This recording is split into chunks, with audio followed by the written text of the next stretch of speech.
ಶೌರ್ಯ ಬಿಸ್ನೆಸ್ ಪ್ರಪಂಚವನ್ನು ಆಳ್ತಿರೋ ಮುಕಟವಿಲ್ಲದ ಮಹಾರಾಜ.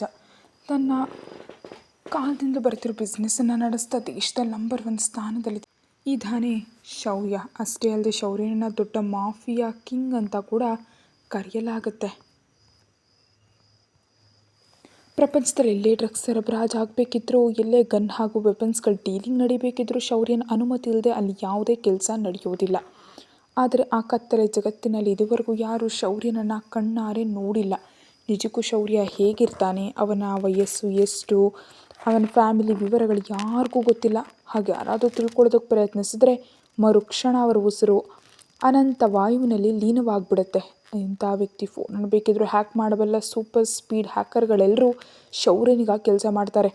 ಎಲ್ಲೂ ಕೂಡ ತನ್ನ ಕುಟುಂಬದ ವಿವರಗಳು ಹೊರಬರದಂತೆ ಅತಿ ಹೆಚ್ಚು ಜಾಗ್ರತೆ ವಹಿಸ್ತಾನೆ ಶೌರ್ಯ.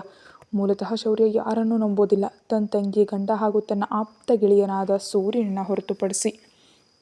ಆದರೆ ಸೂರ್ಯನಿಗೂ ಸಹ ಕೆಲವು ಬಾರಿ ಶೌರ್ಯನ ಜೊತೆ ಮಾತಾಡಬೇಕಂದ್ರೆ ಬೆವರು ಹರಿದು ಬಿಡುತ್ತೆ. ಕತ್ತಲೆ ಪ್ರಪಂಚದಲ್ಲಿಯೂ ಸಹ ಸೂರ್ಯನೇ ಎಲ್ಲರ ಜೊತೆ ಫೋನ್ ಮೂಲಕ ಸಂಪರ್ಕದಲ್ಲಿರ್ತಾನೆ. ಡಾರ್ಕ್ ಕಿಂಗ್ಡಮ್ನಲ್ಲಿ ಸೂರ್ಯನನ್ನು ಎಲ್ಲರೂ ಡಾರ್ಕ್ ಅಂತ ಕರೀತಾರೆ. ಯಾರಿಗಾದರೂ ಡಾರ್ಕ್ನಿಂದ ಕರೆ ಬಂತಂದರೆ ಅವನ ಆಯಸ್ಸು ಮುಗೀತು ಅಂತಾನೆ ಅರ್ಥ. ಇನ್ನು ಕುಟುಂಬದ ವಿಷಯಕ್ಕೆ ಬಂದರೆ ಶೌರ್ಯನಿಗೆ ಒಬ್ಬ ತಾಯಿ ಹಾಗೂ ತಂಗಿ ಇದ್ದಾರೆ. ತಾನು ಓದ್ತಿದ್ದ ದಿನಗಳಲ್ಲಿ ತಂದೆ ತೀರ್ಕೊಂಡಿದ್ದರಿಂದ ಅತ್ತ ಓದಿನ ಜೊತೆಗಿದ್ದ ಬಿಸ್ನೆಸ್ನಲ್ಲಿಯೂ ವೇಗವಾಗಿ ಮುನ್ನುಗ್ತಿದ್ದ ಶೌರ್ಯ ಅನಿವಾರ್ಯ ಪರಿಸ್ಥಿತಿಗಳಿಂದ ಕತ್ಲೆ ಸಾಮ್ರಾಜ್ಯವನ್ನು ಸೇರಬೇಕಾಗಿ ಬಂತು.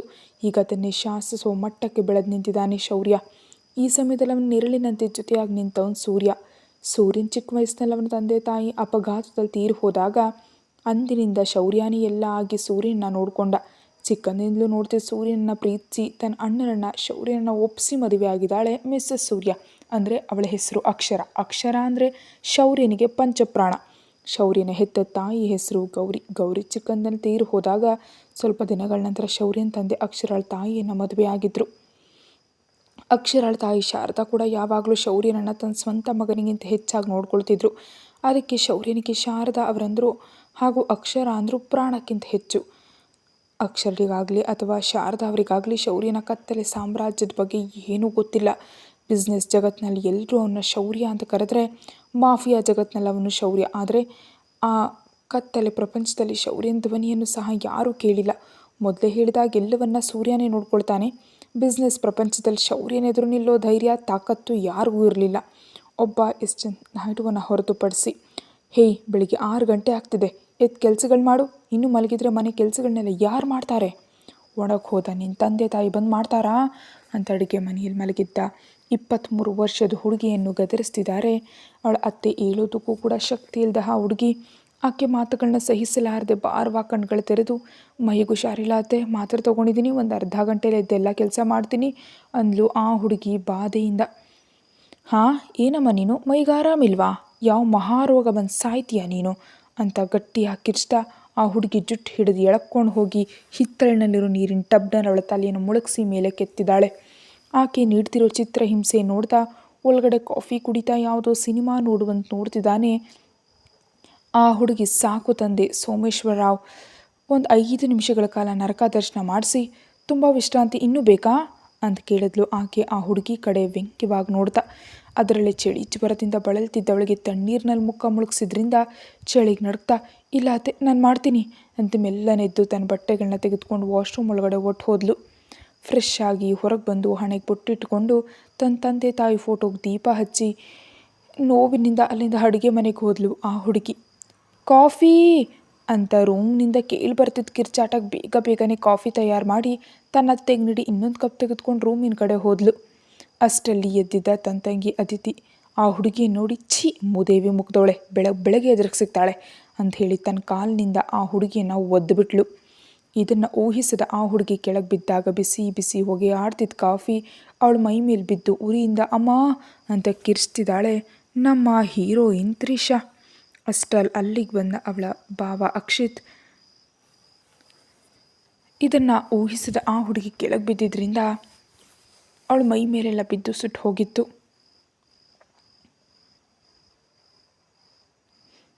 ಅಷ್ಟರಲ್ಲಿ ಅಲ್ಲಿಗೆ ಬಂದಿದ್ದಂಥ ಅವಳ ಭಾವ ಅಕ್ಷಿತ್ ತ್ರಿಷಾಳನ್ನು ನೋಡಿ, ತ್ರಿಷಾ ಹೇಳಿ ತ್ರಿಷಾ ಅಂತ ಅವಳನ್ನ ಕೂರಿಸಿ ಅದಿತಿ ಕಡೆ ಕೋಪದಿಂದ ನೋಡ್ದ. ಅಕ್ಷಿತ್ನ ನೋಟಕ್ಕೆ ಎದುರಿದ ಅದಿತಿ, ಅಂದರೆ ಬಾವಾ ಅದು ಅದು ತಿಳಿದೇ ನನ್ನ ಕಾಲು ಅಕ್ಕನಿಗೆ ತಗಲ್ಬಿಡ್ತು ಅಂತ ಹೇಳಿದ್ಲು ಮುಗ್ಧೆಯಂತೆ. ತಿಳಿದೇ ತಗುಲ್ತೋ ಅಥವಾ ಬೇಕಂದೇ ಮಾಡಿದ್ಯೋ ಅಂತ ತಿಳ್ಕೊಳ್ಳಲಾರದಷ್ಟು ಮುಗ್ಧ ನಾನಲ್ಲ ಅದಿತಿ ಅಂದ ಅಕ್ಷಿತ್ ಕೋಪದಿಂದ. ಅಷ್ಟರಲ್ಲಿಗೆ ಬಂದ ಶಕುಂತಲ ಅಕ್ಷಿತ್ನ ನೋಡಿ, ಏನಾಯ್ತು ಮಗನೇ, ಯಾಕೆ ಪಾಪ ಅವಳ ಮೇಲೆ ಕಿರ್ಚಾಡ್ತಿದ್ಯಾ ಅಂತ ಕೇಳಿದ್ಲು ಶಕುಂತಲ ಅವರು ಅವಳನ್ನ ತನ್ನ ಹತ್ರ ಕೇಳ್ಕೊಂಡು. ನೋಡತ್ತೆ ಬಾವ ಆ ಕಳ್ಳೆ ಮುಖದೊಳಗಾಗಿ ನನ್ನ ಬೈತಿದ್ದಾನೆ ಅಂತ ಹೇಳಿದ್ಲು ಅದಿತಿ ಅಳು ಮುಖ ಮಾಡಿಕೊಂಡು. ಏಯ್ ಮೊದಲಿನಿಂದ ಹೊರಡು, ಹೋಗಿ ಆ ತಿಂಡಿ ವಿಷಯ ನೋಡು ಅಂತ ಹೇಳಿ ಅಲ್ಲಿಂದ ಕಳಿಸ್ಬಿಟ್ಲು ಆಕೆ. ಅಳುತ್ತಾ ಆ ಕಪ್ ತೊಗೊಂಡು ಅಲ್ಲಿಂದ ಒಂದು ಸಣ್ಣ ಅಲ್ಮೀರಾ ಹತ್ರ ಹೋಗಿ ಇನ್ನೊಂದು ಜೊತೆ ಬಟ್ಟೆ ತೊಗೊಂಡು ವಾಶ್ರೂಮ್ಗೆ ಹೋಗಿ ಮತ್ತೆ ತಣ್ಣೀರಿನಲ್ಲಿ ಸ್ನಾನ ಮಾಡಿ ಬಟ್ಟೆ ಬದಲಾಯಿಸ್ಕೊಂಡು ಅವುಗಳನ್ನ ಒಗೆಯೋದಕ್ಕೆ ಹಾಕಿ ತಿಂಡಿ ತಯಾರು ಮಾಡೋದ್ರಲ್ಲಿ ಲೀನವಾದ್ಲು ಪಾಪ ತ್ರಿಷಾ. ಅಷ್ಟರಲ್ಲಿ ಅಲ್ಲಿಗೆ ಬಂದ ಅಕ್ಷಿತ್ ತ್ರಿಷಾಳನ್ನು ನೋಡ್ತಾ, ಇತ್ತ ಕೊಡು ನಾನು ಕಟ್ ಮಾಡ್ತೀನಿ ಅಂದ. ತ್ರಿಷಾ ಕೈಯಿಂದ ಚಾಕುವನ್ನು ತೆಗೆದುಕೊಂಡು ಈರುಳ್ಳಿಗಳನ್ನ ಕಟ್ ಮಾಡ್ತಾ, ಅಯ್ಯೋ ಬಾವಾ ನಿನಗೆ ಯಾಕೆ ಶ್ರಮ, ನಾನು ಇದ್ದೀನಲ್ವಾ ನಾನೇ ಮಾಡ್ಕೊಳ್ತೀನಿ ಅಂತ ಹೇಳಿದ್ಲು ತ್ರಿಷಾ. ನೋಡು ನನ್ನ ಕೈಯಲ್ಲಿ ಏಡ್ ತಿಂತೀಯಾ ಹೇಳ್ತಿದ್ದೀನಿ ಅಂತ ಬೆದರಿಸಿ ಅವಳಿಗೆ ಅಡುಗೆಯಲ್ಲಿ ಸಹಾಯ ಮಾಡ್ದ ಅಕ್ಷಿತ್. ಅಕ್ಷಿತ್ನ ಸಹಾಯದಿಂದ ತಿಂಡಿಯನ್ನೆಲ್ಲ ರೆಡಿ ಮಾಡಿ ಎಲ್ಲವನ್ನ ಡೈನಿಂಗ್ ಟೇಬಲ್ ಮೇಲೆ ಜೋಡಿಸಿ ಅಲ್ಲಿಂದ ಹೊರ್ಟು ಹೋದ್ಲು ತ್ರಿಷಾ. ಎಲ್ಲರನ್ನೂ ಕರೆಯಲು ಹೋಗ್ತಿದ್ದ ತ್ರಿಷಾಳ ಕಡೆ ಕಣ್ಣಿಗೆ ನೋಡ್ತಿದ್ದ ಅಕ್ಷಿತ್. ಲಂಗ ದೌಣಿಯಲ್ಲಿ ಅವಳ ಅಂದ ಚಂದಗಳು ಎಷ್ಟು ಕಾಣಿಸ್ಬೇಕು ಅಷ್ಟೇ ಕಾಣಿಸುತ್ತಾ ದೊಡ್ಡ ದೊಡ್ಡ ಕಣ್ಣುಗಳೊಂದಿಗೆ ಲಿಪ್ಸ್ಟಿಕ್ನ ಅಗತ್ಯವಿಲ್ಲದ ಕೆಂಪು ತುಟಿಗಳು, ಸಣ್ಣ ಮೂಗಿಗೆ ಒಂದು ಮೂಗುತಿ. ತುಂಬ ಸುಂದರವಾಗಿರ್ತಾಳೆ ತ್ರಿಷಾ ನೋಡೋದಕ್ಕೆ. ಯಾವುದೇ ಮೇಕಪ್ ಇಲ್ದಿದ್ರೂ ಸ್ವರ್ಗದಿಂದ ಭೂಮಿಗೆ ಇಳಿದು ಬಂದ ದೇವಕನ್ಯಂತೆ ಇರ್ತಾಳೆ ನೋಡೋದಕ್ಕೆ. ಅವಳನ್ನ ನೋಡ್ತಾ ಯಾವುದೋ ಲೋಕಕ್ಕೆ ಜಾರು ಹೋದ ಅಕ್ಷಿತ್. ಹೇಯ್ ಶೌರ್ಯ ಹೇಳೋ, ಅಕ್ಷರ ಬರ್ತಿದ್ದಾಳ್ ಕಣೋ, ನಿನ್ನೆ ಹೀಗೆ ನೋಡಿದ್ರೆ ನಿನ್ನ ಕತೆ ಮುಗೀತು ಅಂತ ಶೌರ್ಯನನ್ನು ತಟ್ಟಿ ಎಬ್ಬಿಸ್ತಿದ್ದಾನೆ ಸೂರ್ಯ. ಹೇಯ್ ಎಲ್ಲ ಮುಚ್ಕೊಂಡು ಹೋಗೋ ಇಲ್ಲಿಂದ ಅಂತ ಶೌರ್ಯ ಕುಡಿದ ಮತ್ತಿನಲ್ಲಿ ಬೈತಿದ್ರೆ, ಹೇಯ್ ಮಗನೇ ನಿನ್ನ ತಂಗಿ ಬರ್ತಿದ್ದಾಳ್ ಕಣೋ, ನಿನಗೆ ಅರ್ಥ ಆಗ್ತಿದೆಯಾ ಅಂತ ಸ್ವಲ್ಪ ಗಟ್ಟಿಯಾಗಿ ಹೇಳಿದ ತಕ್ಷಣ ಅಷ್ಟರವರೆಗೂ ಮತ್ತಿನಲ್ಲಿದ್ದವನು ಒಮ್ಮೆಗೆ ಎದ್ದು ಕೂತು ಸೂರ್ಯನನ್ನು ಸೀರಿಯಸ್ ಆಗಿ ನೋಡ್ತಾ, ನಿನಗೆಷ್ಟು ಬಾರಿ ಹೇಳಬೇಕು ಸೂರ್ಯ, ಅಕ್ಷರ ಬರುವಾಗ ಮುಂಚಿತವಾಗಿ ನನಗೆ ತಿಳಿಸ್ಬೇಕಂತ, ಯಾವಾಗಲೂ ಹೀಗೆ ಮಾಡಿದ್ರೆ ಹೇಗೆ ಅಂತ ಅವನನ್ನು ಬೈದು ತನ್ನ ಬೆಡ್ ಮೇಲೆ ಹೊದಿಕೆ ಹೊದ್ದು ಮಲಗಿದ ಹುಡುಗಿಯನ್ನು ತಟ್ಟೆಬ್ಬಿಸ್ತಿದ್ದಾನೆ ಶೌರ್ಯ. ಸೂರ್ಯ ಮಾತಾಡ್ತಾ, ತಾವು ಬೇರೆ ಕೋಣೆಗೆ ಹೋಗಿ ಫ್ರೆಶ್ ಆಗಿ ಬನ್ನಿ, ನೀವು ಬರೋ ಸಮಯಕ್ಕೆ ಈ ಡೋರ್ ಲಾಕ್ ಮಾಡ್ತೀನಿ ಅಂದ ಸೂರ್ಯ ಹಾಗೂ ಶೌರ್ಯನಿಗೆ ಯಾವಾಗಲೂ ಇದೇ ವಿಷಯದಲ್ಲಿ ಗಲಾಟೆ ಆಗ್ತಿತ್ತು. ಸೂರ್ಯ ಕೋಪದಿಂದ ಶೌರ್ಯನ ಬಗ್ಗೆ ಯೋಚಿಸ್ತಾ ಅಲ್ಲೇ ಇದ್ದ ಸೋಫಾದಲ್ಲಿ ಕೂತ್ಕೊಂಡ. ಲೇಡಿ ಡಾಕ್ಟರ್ ಬಂದಾಗ ಕೆಲಸದವರು ಆಕೆಯನ್ನು ಕರ್ಕೊಂಡು ಶೌರ್ಯನ ಕೋಣೆಗೆ ಹೋದರು. ಆಕೆ ಆ ಹುಡುಗಿಗೆ ಚಿಕಿತ್ಸೆ ನೀಡಿ ಮಾತ್ರೆಗಳು ಕೊಟ್ಟು ಅಲ್ಲಿಂದ ಹೊರಟು ಹೋದ್ಲು. ಸೂರ್ಯ ಮುಂಚೆ ಹೇಳಿದ್ರಿಂದ ಆ ಕೋಣೆಗೆ ಬೀಗ ಹಾಕಿಬಿಟ್ರು ಅವರು. ಡಾಕ್ಟರ್ ಹೋದಂಥ 5 ನಿಮಿಷಕ್ಕೆ ಅಲ್ಲಿಗೆ ಬರ್ತಾಳೆ ಅಕ್ಷರ. ಸೂರ್ಯ ನಗ್ತಾ ಕಣ್ಸನ್ನೆ ಮಾಡ್ತಾನೆ. ಅಕ್ಷರ ನಗ್ತಾ, ಏನು ಸರ್ ನನಗಿಂತ ಮುಂಚೆ ಬಂದುಬಿಟ್ಟಿದ್ದೀರಿ ಅಂತ ಕೇಳಿದ್ಲು. ಅಕ್ಷರ ಸೂರ್ಯನ ಪಕ್ಕದಲ್ಲಿ ಕೂತ್ಕೊಳ್ತಾ ಸೂರ್ಯ ಸುತ್ತಲೂ ನೋಡ್ದ. ಅಲ್ಲಿ ಇವರಿಬ್ಬರನ್ನ ಹೊರತುಪಡಿಸಿ ಇನ್ಯಾರು ಇಲ್ಲದನ್ನು ನೋಡಿ ಅಕ್ಷರಾಳ ಸೊಂಟ ಹಿಡಿದು ಒಮ್ಮೆಗೆ ತನ್ನ ಮೇಲೆ ಕೇಳಿಕೊಂಡು, ಏನು ಮಾಡೋದು, ನಮ್ಮ ಮೇಡಮ್ ಇಷ್ಟೊಂದು ಸುಂದರವಾಗಿ ರೆಡಿ ಆಗ್ತಾರೆ ಅಂತ ತಿಳಿಲಿಲ್ಲ, ಇಲ್ದಿದ್ರೆ ನೇರವಾಗಿ ಅಲ್ಲಿಗೆ ಬರ್ತಿದ್ದೆ ಅಂದ ಅಕ್ಷರಾಳ ಹೆಗಲನ್ನು ಕಚ್ತಾ. ರಾಕ್ಷಸ ಅಂತ ಮುದ್ದಾದ ಕೋಪದಿಂದ ಬೈದ್ಲು ಅಕ್ಷರ ಸೂರ್ಯನನ್ನು. ಅಬ್ಬಾ ಹೌದಾ ಮೇಡಮ್, ಇಷ್ಟಪಟ್ಟು ಈ ರಾಕ್ಷಸರನ್ನೇ ಯಾಕೆ ಮದುವೆ ಆಗಿದ್ದು ಹಾಗಾದರೆ ಅಂತ ಕೇಳಿದ ಸೂರ್ಯ ಕಣ್ಣು ಹೊಡಿತಾ. ಏನು ಹೇಳಿ, ಮದುವೆಗಿಂತ ಮುಂಚೆ ತುಂಬ ಸಾಫ್ಟಾಗಿದ್ದನ್ನು ನೋಡಿ ತುಂಬ ಒಳ್ಳೆಯವನು ಅಂತ ಅಂದ್ಕೊಂಡ್ಬಿಟ್ಟೆ, ಆದರೆ ಮದುವೆ ಆದ ನಂತರ ತಿಳಿತು ದೊಡ್ಡ ಕಿಲಾಡಿ ರಾಕ್ಷಸಿ ಅಂತ. ಇನ್ನೇನು ಮಾಡೋದು, ಹಾಗೇ ಇದ್ದೀನಿ ಅಂದ್ಲು ಅಕ್ಷರ ಮುಗ್ಧವಾಗಿ ಮುಖ ಮಾಡಿಕೊಂಡು. ಸೂರ್ಯ ಏನೋ ಹೇಳುವಷ್ಟರಲ್ಲಿ ಅಲ್ಲಿಗೆ ಬರ್ತಿದ್ದ ಶೌರ್ಯನ ನೋಡಿ ಅಣ್ಣ ಅಂತ ಸೂರ್ಯನಿಂದ ಬಿಡಿಸ್ಕೊಂಡು ಅಲ್ಲಿಂದ ಶೌರ್ಯನ ಹತ್ರ ಓಡಿದ್ಲು. ಶೌರ್ಯ ಅಕ್ಷರಾಳ ನೆದೆಗತ್ತಿಕೊಂಡು, ಹೇಗಿದೆಯಾ ಬಂಗಾರ ಅಂತ ಪ್ರೀತಿಯಿಂದ ಕೇಳ್ದ. ನಾನು ಚೆನ್ನಾಗಿದ್ದೀನಿ ಅಣ್ಣ, ನೀನು ಹೇಗಿದೆಯಾ ಅಂತ ಕೇಳಿದ್ಲು ಅಕ್ಷರ ನಗ್ತಾ. ನಾನು ಕೂಡ ತುಂಬ ಚೆನ್ನಾಗಿದ್ದೀನಿ ಕಣೋ ಅಂತ ಹೇಳಿದ ಶೌರ್ಯ ಸಣ್ಣದಾಗಿ ನಗ್ತಾ. ಸರಿ ಆಯಿತು, ಅಣ್ಣ ತಂಗಿಯರು ಅವರಿಬ್ಬರಿದ್ದರೆ ಸಾಕು, ಪಕ್ಕದಲ್ಲಿ ಇನ್ನೊಬ್ಬ ವ್ಯಕ್ತಿ ಇದ್ದಾನೆ ಅನ್ನೋ ವಿಷಯವನ್ನೇ ಮರೆತು ಬಿಡ್ತಾರೆ ಅಂತಂದ ಸೂರ್ಯ. ಆ ಮಾತಿಗೆ ಕೋಪದಿಂದ ನೋಡಿದ ಶೌರ್ಯ ಸೂರ್ಯನ ಕಡೆ. ಸೂರ್ಯನ ಬಾಯಿ ಮುಚ್ಚಿ ಹೋಯಿತು ಅಲ್ಲಿಗೆ. ಅಕ್ಷರ ಶೌರ್ಯನನ್ನು ನೋಡ್ತಾ, ಅಣ್ಣ ನಿನಗೊಂದು ಒಳ್ಳೆ ಸುದ್ದಿ ಹೇಳಬೇಕು ಅಂತ ಹೇಳಿ ಸೋಫಾದ ಹತ್ರ ಕರ್ಕೊಂಡು ಹೋದ್ಲು ಶೌರ್ಯನನ್ನು. ಏನದು ನಮ್ಮ ಪುಟ್ಟಿ ಅಂತ ಕೇಳ್ದ ಶೌರ್ಯ. ಪ್ರೀತಿಯಿಂದ ಅಕ್ಷರ ತಾನು ಸ್ವತಃ ಶೌರ್ಯನಿಗಾಗಿ ಮಾಡ್ತಂದಿದ್ದ ಸಿಹಿಯನ್ನು ಶೌರ್ಯನ ಬಾಯಿಗೆ ತಿನ್ನಿಸ್ತಾ ಅದು ಅದು ನೀನು ಶೀಘ್ರದಲ್ಲೇ ಮಾವ ಆಗಲಿದೆಯಾ ಅಣ್ಣ ಅಂತ ಹೇಳಿದ್ಲು ಅಕ್ಷರ ನಾಚ್ಕೊಳ್ತಾ. ಅದನ್ನು ಕೇಳಿ ಆನಂದದಿಂದ ತನ್ನ ತಂಗಿಯನ್ನು ಅಪ್ಕೊಂಡ ಶೌರ್ಯ. ಆದರೆ ಸೂರ್ಯ ಮಾತ್ರ ಶಾಕ್ ಆದ, ತಾನು ತಂದೆ ಆಗಲಿದ್ದೀನಿ ಅಂತ ತಿಳಿದು.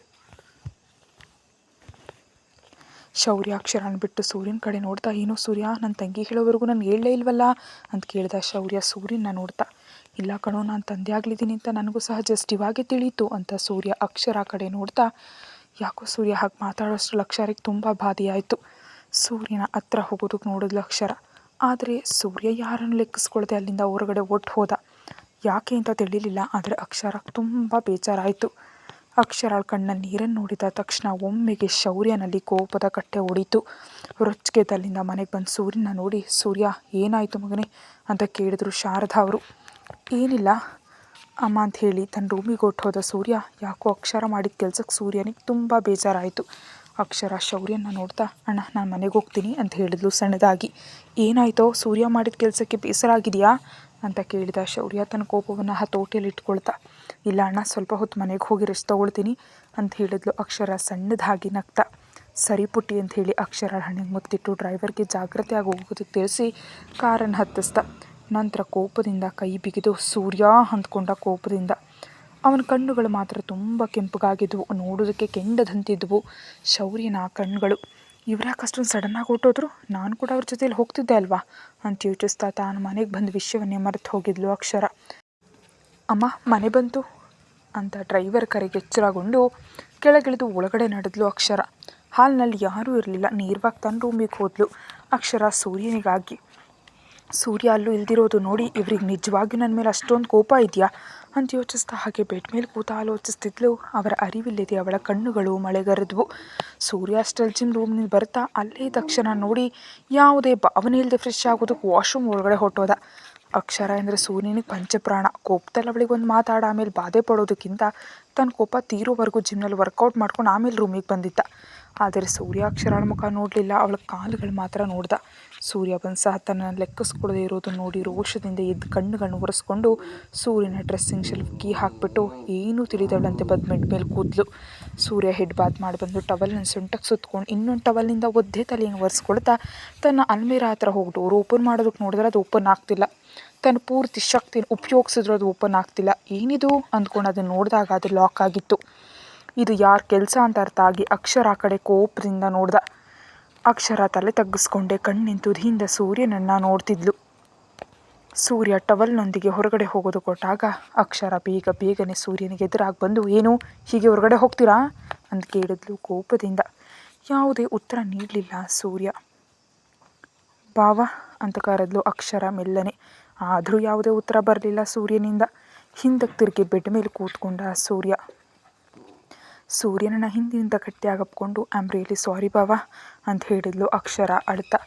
ಸೂರ್ಯನ ಬೆನ್ನಿಗೆ ಅಕ್ಷರ ಕಣ್ಣೀರು ತಗಲಿದ ತಕ್ಷಣ ಕಂಗಾಲಾಗಿ ಮುಂದಕ್ಕೆ ತಿರುಗಿ ಅವಳ ಕಣ್ಣೀರು ಒರೆಸಿ, ಯಾಕೆ ಅಳ್ತಿದ್ಯಾ, ನಾನಲ್ವ ಅಳಬೇಕು, ನೀನು ಯಾಕೆ ಅಳ್ತಿದ್ಯಾ ಅಂತ ಕೇಳಿದ ಸೂರ್ಯ.